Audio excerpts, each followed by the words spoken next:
જય માતાજી મિત્રો, તમારા બધાનું સ્વાગત છે આપણી ચેનલ મંત્રોની દુનિયા કલયુગમાં। મિત્રો, આજે આપણા માટે એક ખૂબ જ સરસ મજાનો પ્રશ્ન લઈને આવ્યો છું।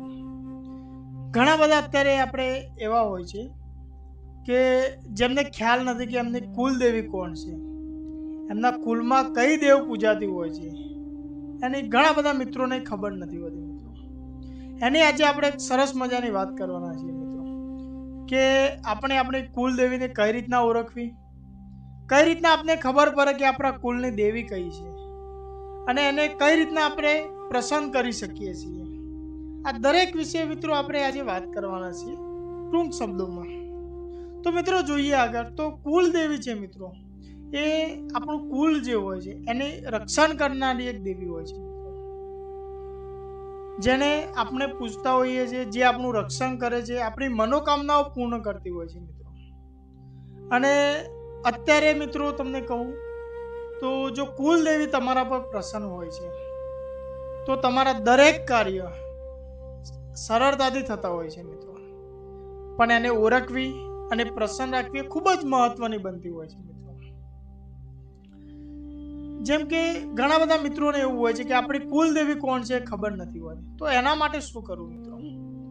તો સૌથી પહેલા તમે જ્યારે રાત્રે સૂતા હોય ત્યારે બસ બે હાથ જોડો અને એટલું મનમાં કહો કે હે મારા કુલની કુલદેવી, જો તું મારી કુલદેવી હોય તો મને રસ્તો બતાવજે, માર્ગ બતાવજે। બસ આટલું કહી નિરાતે સૂઈ જાઓ મિત્રો। જો તમારો ભાવ સાચો હશે, તમારી નીતિ સાચી હશે, તો તમારી કુલની જે કુલદેવી છે એ તમને દર્શન આપશે।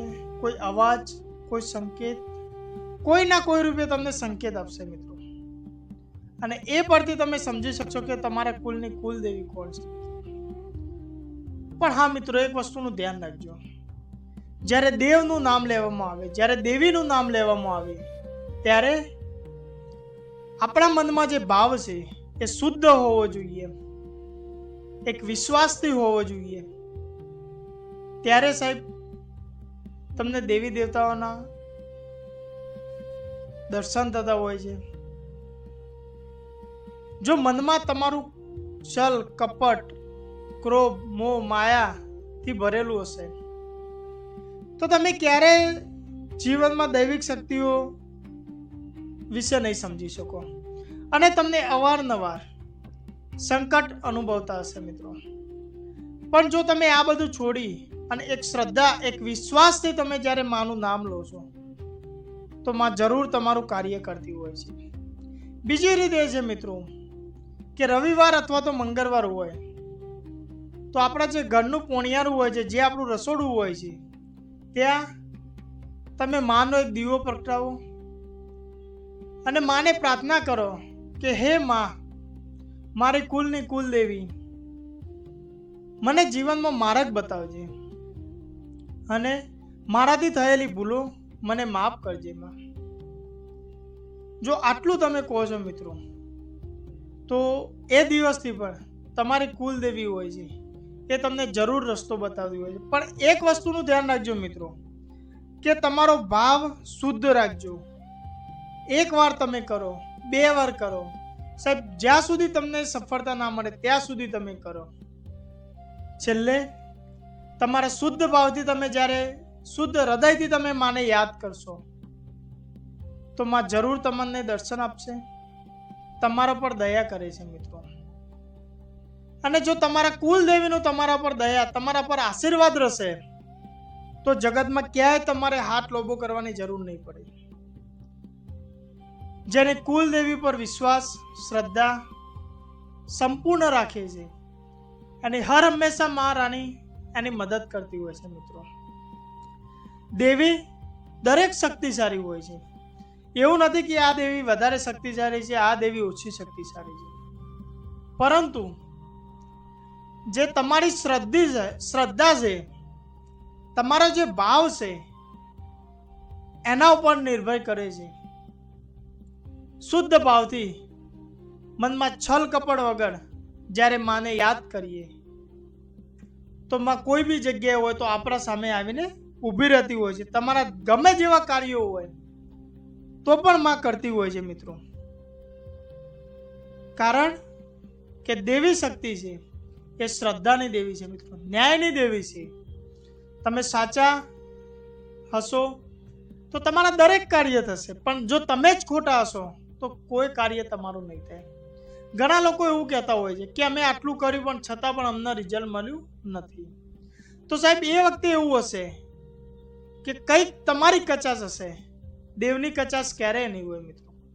કારા માથેના માનવી છીએ તો આપણી કચાશ ક્યાંક ને ક્યાંક રહી હશે.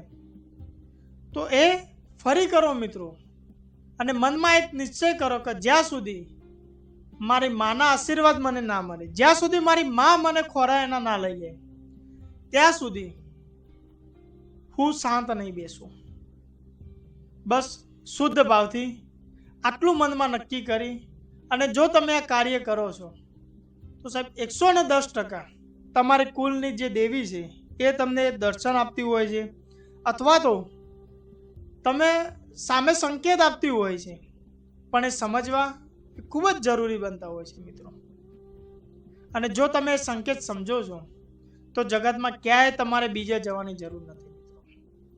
બસ શ્રદ્ધા અને ભાવ સાથે માને યાદ કરો, તમારું કાર્ય દરેક થતું હોય છે મિત્રો. માં તમને એવું નથી કહેતી કે તમે આખો દિવસ 24 કલાક મારું નામ લઈને બેસો. બસ તમારા દિવસનો 24 કલાકની માત્ર 5 થી 10 મિનિટ માને અર્પણ કરો.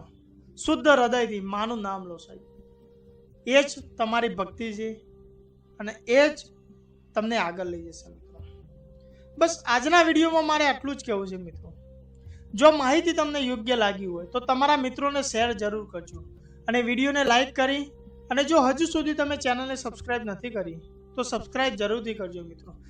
ફરી મળીએ નવી એક વધુ માહિતી સાથે. ત્યાં સુધી રજા લઈશ મિત્રો.